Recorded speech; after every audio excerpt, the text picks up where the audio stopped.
Drop dead, right? Drop dead. That was a killer. That was not a good time for our city, right? That was a bad time for our city, but it was something that we had to do something because we love New York. We love New York. And that was probably maybe the worst of the worst. But I just wanted to do it. I love the building. I love the potential of the building. It was called the Commodore Hotel. It was built in 1909, and it was a mess. And they had a spa, and the spa was called Relaxation Plus. And nobody ever got into what the plus meant. You don't want to know. And everybody in the building was failing. Every retail tenant in the building was failing, and I was able to get most of them out, but Relaxation Plus was making an absolute fortune. And I couldn't get them out. And I asked about all sorts of things. I shouldn't say this too loud because I will be really ridiculed by the conservatives, of which I am one. I even said, what about condemnation? But I didn't do that, okay? Is everybody happy I didn't do that? But I ended up getting them out and brought the building down to its steel, except for some of the details on a couple of the ceilings, because they would have been very hard. This is one of the rooms, actually, right here, the detail of the ballroom, and the details of the rooms outside. And trying to save those details cost a fortune, because when the whole building was essentially brought down to the steel, we had to put canvas over all of the areas we were saving. And when it rained, that was not an easy situation. But I got it built, and what happened is, as we were opening, the market changed, because the city was doing so badly. And that was the worst that the city had ever been economically also. People leaving, companies were leaving in droves. And it was just something of a miracle. The area, I opened the building to tremendous fanfare, and the area became just special. I mean, special. And I called it a Park Avenue address, even though it really fronted on 42nd Street. I called it Park Avenue. You know, it's on the Park Avenue ramp, in all fairness, right? Might not be pure park. I had a choice of Lexington Avenue, 42nd Street, or Park Avenue, and guess what? I chose Park Avenue. And that wasn't bad, right? Well, I had that also in Columbus Circle. You know, I did the big hotel, Trump International, and it's been a great success from the day it was built. And we're in the Circle. And Columbus Circle didn't have a good name, but it also was on Central Park West. But it was called 7 Columbus Circle. And a little known fact, in fact, you know, when we talk about government, we talk about rules and regulations, a little known fact is that when you have an address, at least in New York, when you have an address in a building, it's very, very hard, so hard to change. So when you have a building that's 7 Columbus Circle, you have to go through the whole United States government to get, because of the mail service and because of the U.S. mail and all of the different problems. So it was 7 Columbus, and I basically stripped that one down. We built a tremendous building, but I had to call it 7 Columbus Circle. I said, I'm not doing it. And I went out and I really put on a big campaign in Washington, and I got it changed to number 1 Central Park West. That was good too. And, you know, I figured the day I got that changed, the building was worth about 7 times more than I paid for it, right? So anyway, but this has been just an amazing event, this building. And I think of it because when I did the building, everybody said, don't do it. It can't be done. It's never going to happen. Bad area, bad location, tremendous crime. The city's dying, and the city was dying. It wasn't just like not doing well. The city was dead. And I remember when I said to a friend of mine who was in a different business, a very good business, and he was talking about what I did, I became a friend. I said, well, I'm in the real estate business in New York. And he looked at me and said, oh, that's too bad. That's how bad it was. But it turned out to be a great business, number one, and it turned out to be a great, great success as a hotel. And it was built, and Hyatt was my partner, and we did a good job. And it was from the time it opened, it was amazing, because from the day it opened, the market changed. And that's happened with a number of jobs. That happened with me with 40 Wall Street. I bought a building, the tallest building in downtown Manhattan, bought it during the Depression, literally the Depression of the early 90s, and paid very little for it. Again, nobody wanted it. And then when I opened, it was like the world had changed, and it became a tremendously successful building, which I still have. So a lot of things happened, but with this one in particular, because when I did it, it was, people just didn't want it, especially my father. My father was the man that taught me the most. And he loaned me a small amount of money, and I built it into a great, great company. And it was, just something I loved. But he was so against me coming into Manhattan. And then this became so successful, and he said, wow, paid him back the money, did other things. We did the convention center, the Jacob Javits Convention Center. I got the state and the city to build, and to this day. They were going to build that one in the water, and they had all sorts of environmental approvals. See, even then, they had environmental approvals. And they had the pierhead, bulkhead problems. They had tremendous problems, and they were in the wrong location. I went to Governor Kerry, who was a Democrat, but I want to tell you, he was a great, great problem solver. And they were spending so much money on and wasting it. They couldn't get any approval. And I went to the governor. We had a man, I won't mention his name, but he's very well known. And he was totally against what I was doing. And he just wanted to build it in this one location, which was you had to go through Hell's Kitchen, and you had to go under the West Side Highway. You had to build ramps over the highway. You had no access. And on top of that, it was being built in the Hudson River, and you couldn't get any approvals. Other than that, it was a wonderful site. And this guy, I won't mention his name was Richard Ravitch, was totally, New Yorkers know that name. He was so intent on building it. And I was arguing with him and fighting, and I said, look, I have an option to the West Side Railroad yards, and I had it for this purpose. I did it with the Penn Central Company, which was in bankruptcy. And I said, look, you don't have to go. It's on the proper side of the West Side Highway. The site is big. The site is great. We went up to Governor Kerry, and Governor Kerry appointed Ravitch to head up this commission to build the convention center. And they were just about starting. And I sat down, and I'll never forget it. I sat down with Governor Hugh Carey and his staff, and he said, Ravitch, you make the case for your site. And he made a case for 20 minutes. And every time he talked, it was just wrong, wrong, wrong. He said, Donald, would you make the case? I made the case. It took me 5 minutes. At the end of 5 minutes, he says, not even close. Totally changed gears, built it, got the approvals quickly, got it built. It was called the Jacob Javits Convention Center. And to this day, it does great. So we're happy about it. And then I built, many other buildings all over the city. I mean, I'm just listing some of them, and because this one really was where I started. This was my first, the Grand Hyatt Hotel. And then little things like the Woolman Rink. 7 years, the city couldn't fix an ice skating rink. It's probably, I think I became more famous because of the Woolman Rink. They had, for 7 years, they couldn't build an ice skating rink, for 7 years. And I had my daughter Ivanka. She was did anybody hear of Ivanka? Anybody? But she was a very young girl. She kept saying, Daddy, Daddy, can't we go ice skating? Year after year, I'd say, you can't, they're building the rink.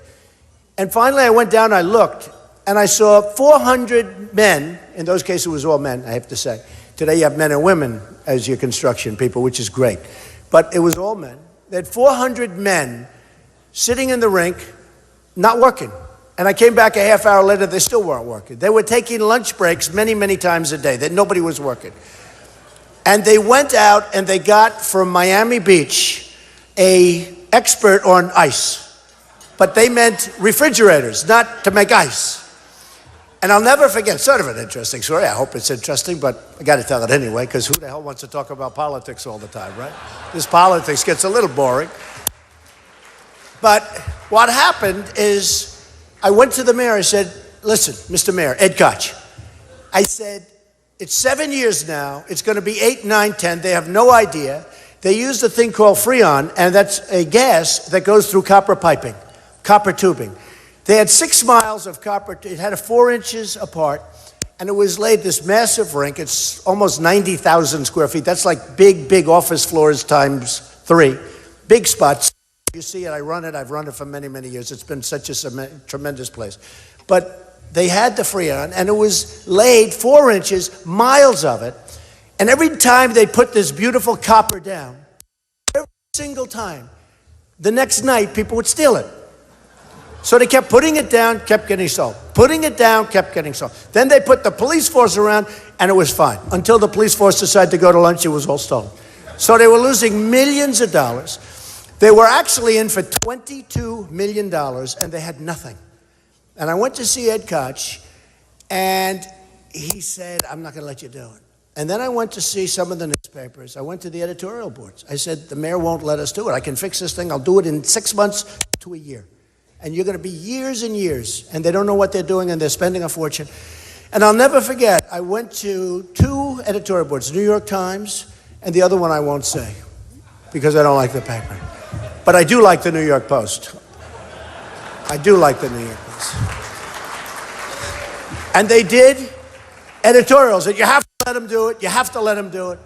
Anyway, they let me do it. I took over the project, and a lot of people said, well, it was built. It wasn't built. It was, the concrete was poured. It was 9 inches higher on one side than the other side. So when you poured the water, you had a big swimming pool here, and this one had nothing. It was just a mess. And the one was so deep, you couldn't freeze it because it was too much. So I had to rip out the entire slab, and the slab was 1.5 feet thick. It only had to be 4 inches. So we ripped it, and we did. And I finished it in 4 months. And I said, if it cost any more than $2 million, it's true, because it's a great government. You know, they study this at the Wharton School, they study it at Harvard, because it's the difference maybe between the public sector and the private sector. I went in, big, you know, it's really been, to this day, it's a great case study. I went in, and we did a job like you wouldn't believe. We took out that horrible, big, massive slab of concrete. We leveled it out.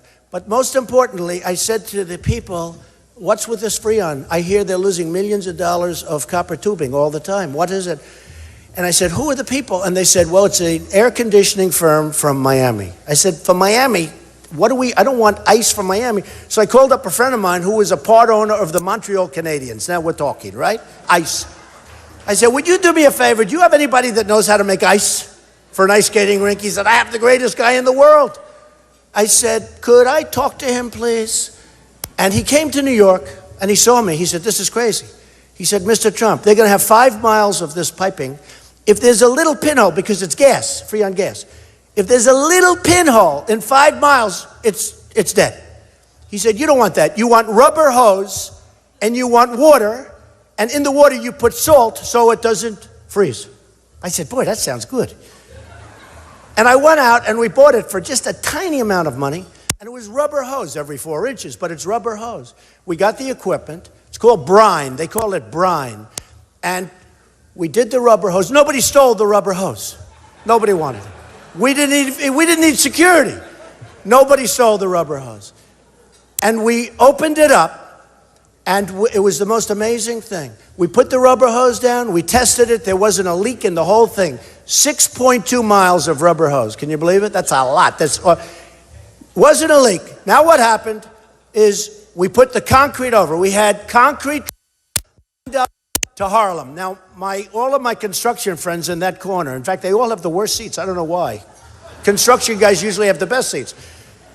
But they understand what I'm talking about, because we wanted a contiguous pour, because the city used to pour 10 feet, come back a week later, pour another 10 feet, and yet all these blocks go.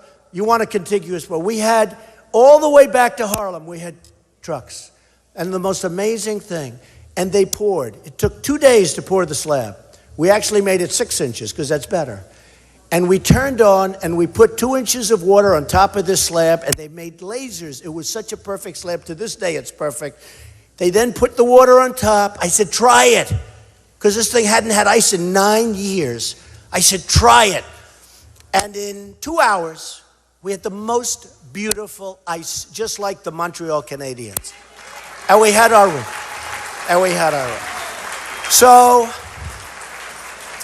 So I've had a lot of fun with New York. And we did another job recently in the Bronx, where it was the same thing, where they had, Ferry Point. They are, you know what I'm talking about. Ferry Point was under construction for 26 years. I mean, people say, give me a break. 26. The only reason I don't say 32 is because that can't be proven. 26 years.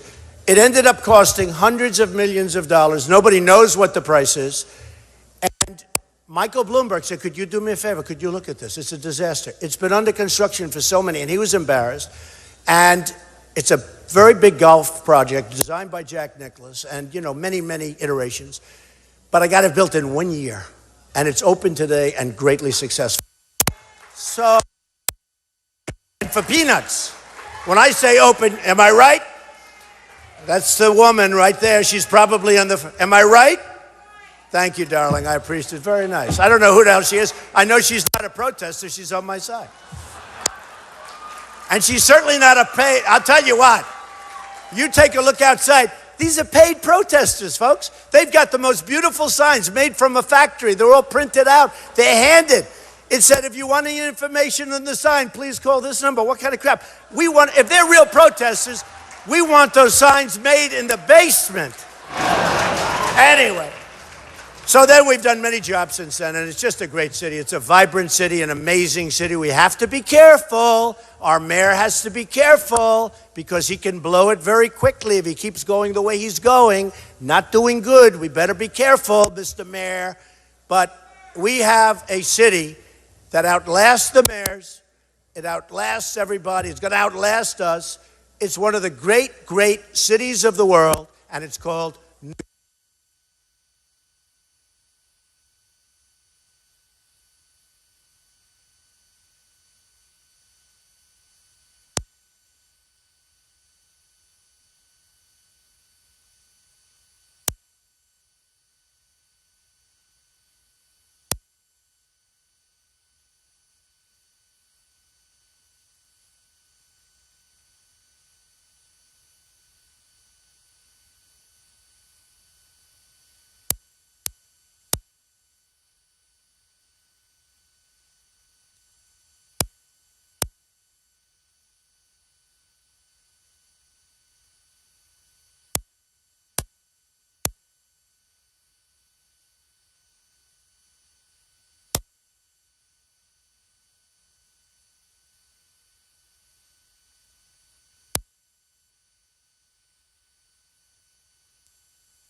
White House. I said White House.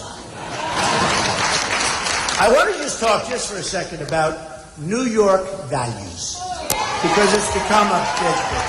And I wrote a few things down, but it's just one of those things. I said, I talked tonight about New York values that we all, many of us, that we all know so well. The values that make us love this state, which has been a symbol of American strength throughout the world. No matter where you go, they love New York. You can be from lots of other places, and if you want to see somebody, you just say, when are you coming to New York? They always come. Everybody comes to New York eventually. There's nothing like it. So when we talk about values, what do we see in New York values? We see are really, really incredible. When you look at September 11th especially, New York police and New York firefighters. Incredible. We see are unbelievable, and they keep those trains going and those buses and everything else. But we see our transit workers, and what they went through on September 11th was incredible. We see families playing in Central Park. Thousands and thousands of families with their children. Some without children. Some together. Some not together. But we see people in Central Park and people playing in Central Park. We see restaurant workers all over the city, in delis, and factory workers in upstate New York. Unfortunately, I've spent a lot of time in upstate New York, and those factory workers are rapidly leaving our state. And we can't let that happen. And we have a whole fabric of our community. So what are New York values?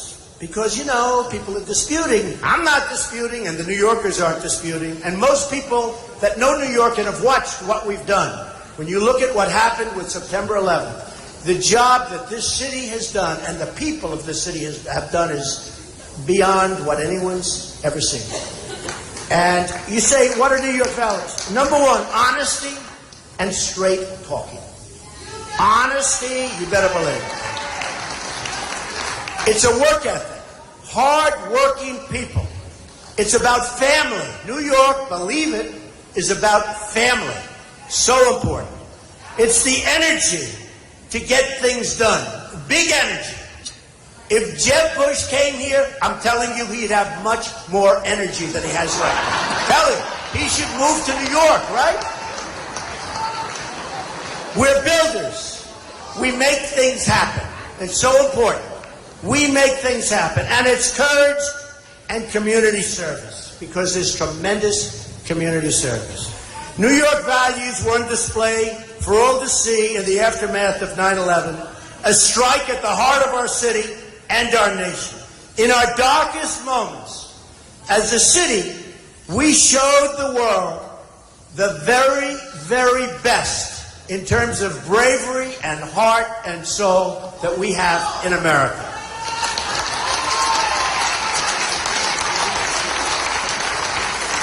The firefighters and first responders and the police officers and the Port Authority workers who ran up those stairs, those are New York values, and those are New Yorker values.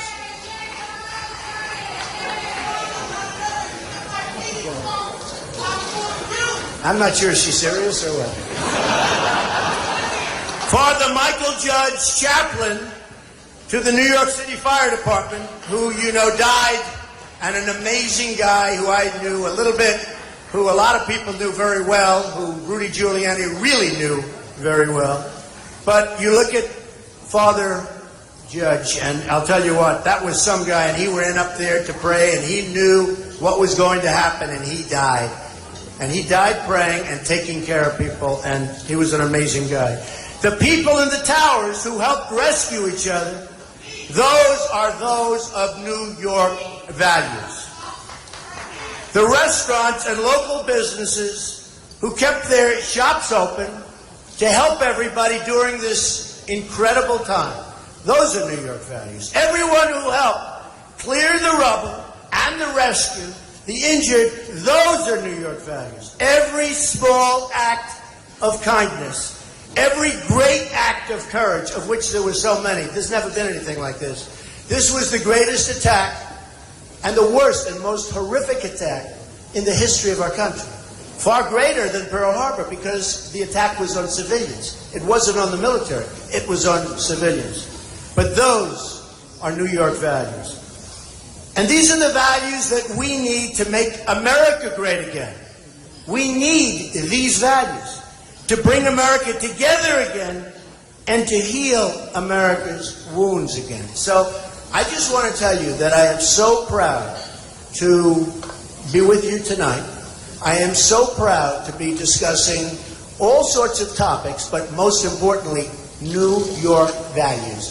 Because no matter where you go, anywhere in the world, they talk in the most positive tones about what all of us have done. So, ladies and gentlemen, have a great dinner. We're going to have an amazing election coming up. We're having some really great primaries.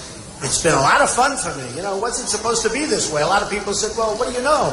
I've been dealing with politicians all my life, so I think I know something. But it's been a great, great experience. I'm right now millions of votes ahead of my closest rival. Millions of votes. You know, people don't talk about votes anymore. They talk delegates. By the way, I happen to be hundreds of delegates ahead, too. But to me, so important. I'm millions of votes ahead of my next nearest rival. And we have, thank you, Doug. Millions of votes. We have 22 states. 22 states. And it started, by the way, with New Hampshire. We went down to South Carolina. States that I wasn't supposed to win. And I ended up winning in a landslide. Alabama, Arkansas, Kentucky, the South. I may move to the South if New York doesn't treat us well. Because I'll tell you, the South has been so great to me. And then we went to Florida, where, you know, it's my second home. This is my first home. It's my second home. And we did so unbelievably, won in a landslide by 20 points. And it was an absolute landslide. And now we have something happening that's going to be very exciting. The next 4 or 5 weeks are going to be very exciting. And we start, we'll bring it home. Thank you. Thank you, man. And we start on Tuesday. So big. And you know, the interesting thing is, with all the primaries that we've been through, years and years and years of primary, sort of either over or not very important by the time they get to New York, right? New York is so important. It's so important. Like New York should be so important. And I see what's happening, and I see the polls coming in, and I'm so honored, because the people that know me best are the people from New York. They're the ones that really know me. So when I'm up 42 points, I said 42 points, that's a lot, but when I'm up 42 and 44 points in the newest polls, that's such an honor, because those are the people that know me best. So I think we're going to have a really exciting next 4 or 5 weeks. I think we're going to have a great time in Cleveland, hopefully not too good a time, because by that time, it should be solved by the time we get there, okay? And enjoy the hotel, enjoy this great, great city, and it's an honor to be with you tonight. Thank you very much, everybody.